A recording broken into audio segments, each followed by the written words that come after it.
जय हिंद दोस्तों, 8वां वेतन आयोग एक पहेली बनता जा रहा है। अब एक हेडिंग है, खुद सरकार की तरफ से आया ये पैगाम, केंद्रीय कर्मचारियों के लिए ताजा अपडेट। 8वें वेतन कमीशन को लेकर खुद सरकार की तरफ से आया ये पैगाम। जानिए क्या मिला है इशारा, यानी क्या इशारा हो सकता है। और ये खबर है, आप देख सकते हो कल की, और इस खबर को प्रकाशित किया गया है अमर उजाला। और दूसरी खबरें कह रही हैं कि 8वां वेतन आयोग सरकार की तरफ से आया ये पैगाम। बड़ा उन्होंने ऊपर लिखा है कैची टाइप। अब ये क्या पैगाम है, आखिर अब क्या सरकार चाह रही है। अब इसमें मैं मुख्य बिंदु करूंगा कि 8वें वेतन आयोग पर सरकार का क्या है रुख। 7वें वेतन आयोग की स्थिति के अनुसार रिकमेंडेशन में क्या कहा गया था, महंगाई भत्ता डीए आगे कितनी उम्मीद है, क्या कहते हैं कर्मचारी संगठन और क्या कहती है सरकारी एजेंसियां, और क्या पूरी तरह खत्म हो गई है 8वें वेतन आयोग की उम्मीद। यानी इन सब चीजों को लेकर ये उन्होंने समाचार पत्र बनाया। उसमें एक संभावना बड़ी बड़ी बताई गई है कि उन्होंने कहा है इस 8वें वेतन आयोग के साथ साथ क्या फार्मूले में बदलाव होगा, क्या नया वेतन आयोग बैठेगा। इन्होंने क्या है कि 10 साल की जगह 5 साल में सैलरी का रिवीजन का फायदा मिल सके। तमाम ऐसी संभावनाओं के तहत उन्होंने सरकार का पक्ष रखा है, केंद्रीय कर्मचारियों का पक्ष रखा है, और मीडिया ने इस बात को सामने रखा है कि सरकार के पास लगातार दबाव बनता जा रहा है। वित्त राज्य मंत्री पंकज चौधरी जवाब देना नहीं बन रहा है। राज्यसभा में आप समझ सकते हो 2 सांसदों ने मुद्दा उठाया 3 दिसंबर को। 9 तारीख को आप देख सकते हो लोकसभा में 3 सांसदों ने फिर मुद्दा उठाया। उन्होंने सबसे पहले सवाल पूछा, क्या आप इस स्थिति में हैं कि कर्मचारियों की चिंता है, पैसा है, तो बोला हाँ मैं इस स्थिति में हूं। तो क्या आप 8वां वेतन लाओगे, हाँ या ना। नहीं लाओगे तो इनकी पे और पेंशन में बढ़ोतरी कैसे की होगी। तीनों का मिला जुला जवाब इन्होंने दिया कि अभी कोई विचाराधीन नहीं है। अब यहां से बहुत सारी आशंकाएं जन्म लेती हैं, बहुत सारी चीजें लोगों के दिमाग में जाती हैं। केंद्रीय कर्मचारी संगठन सतर्क हो रहे हैं, सरकार के ऊपर फिर बातें कर रहे हैं। अब क्या बातें निकल के आई इसमें हम कवर करेंगे दोस्तों। 8वें वेतन आयोग को लेकर लंबे समय से चर्चा हो रही थी। हर कोई जानना चाहता है कि सरकार अगला वेतन आयोग कब लाएगी, इसमें कर्मचारियों को सैलरी में कितना इजाफा होगा। इस पर सरकार की तरफ से लोकसभा में पंकज चौधरी जी ने के अहम बयान के सामने नई चर्चाओं को दिशा दे दी है। यानी दिशा दे दी, क्या सरकार की मन में क्या चल रहा है। सरकार न ये कह रही है बिल्कुल नहीं लाऊंगा, या लाऊंगा तो कब लाऊंगा, किस प्रारूप में लाऊंगा।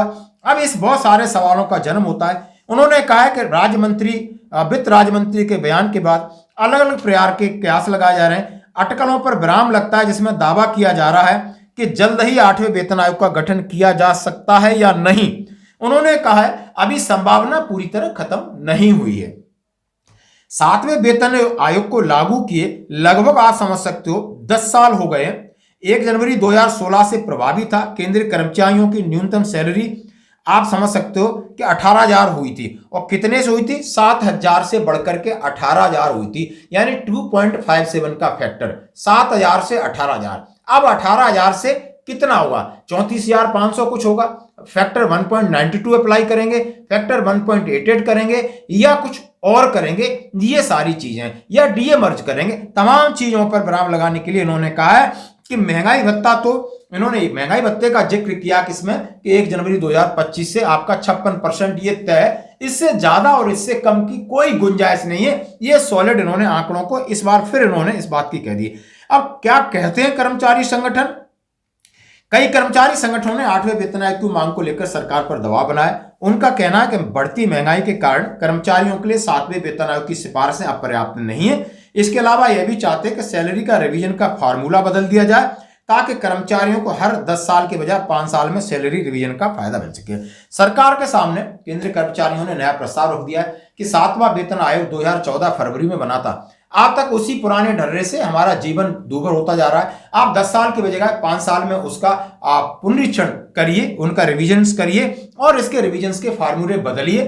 अब ये सरकार क्या कहती है। सरकार ने स्पष्ट किया है कि मौजूदा समय में किसी नए वेतन आयोग का गठन करना उसकी प्राथमिकता में नहीं है। सरकार ने कहा है कि कर्मचारियों के लिए महंगाई भत्ता और अन्य भत्तों के जरिए राहत दी जा रही है। अब ये घटा है, मतलब ये एहसान कर रहे हैं कि जो 3% महंगाई दे रहे हैं यही है, और भत्ते आपको मिल रहे हैं, इसी से काम चलाओ। फिर इन्होंने एक गोलमोल जवाब दिया। 8वें वेतन आयोग का जवाब आप सुन लिया होगा, महंगाई भत्ता मिल तो रहा है और क्या लोगे, कहूं तो महंगाई भत्ता आप समझ सकते हो। मैं फिर कह रहा हूं कि पिछले 2006 से और 2016 के बीच में 125% महंगाई भत्ता पहुंचा था, क्योंकि महंगाई भत्ते की जो फॉर्मूला है चेंज करने के बाद आप आज की स्थिति 3% देख रहे हो, जबकि महंगाई चरम पर है। अभी आप ये देख सकते हो, इसके साथ पूरी तरह खत्म हो गई है 8वें वेतन आयोग की उम्मीद। हालांकि सरकार ने अभी कोई प्रस्ताव नहीं रखा है, लेकिन आने वाले समय में स्थिति बदल सकती है अगर कर्मचारी संगठन दबाव बनाए रखते हैं तो, और अर्थव्यवस्था की स्थिति बेहतर होती है तो 8वें वेतन आयोग पर विचार हो सकता है। यानी दो चीजें दी हैं, आप लगातार सोशल मीडिया के सहारे उनके ऊपर लिखिए, जमीन पे जाकर के आप एजिटेशन करिए, लगातार मीटिंग करिए, सरकार के ऊपर दबाव बनाइए, और तभी हो सकता है, या अर्थव्यवस्था की स्थिति के हिसाब से सरकार को बार बार घेरना पड़ेगा। जिस तरह आपको राज्यसभा में, लोकसभा में विपक्ष के सांसदों ने सरकार को घेरा है कि आप सरकार चला रहे हो और इसके नीचे जो काम करने वाले हैं वो केंद्रीय कर्मचारी हैं, आपको उनका भी भविष्य देखना होगा, आपको उनकी सैलरी और पेंशन पर ध्यान देना होगा। ये सरकार के ऊपर दबाव है, और सरकार कितना दबाव में आती है, क्या निर्णय लेती है, ये भविष्य के गर्त में। धन्यवाद।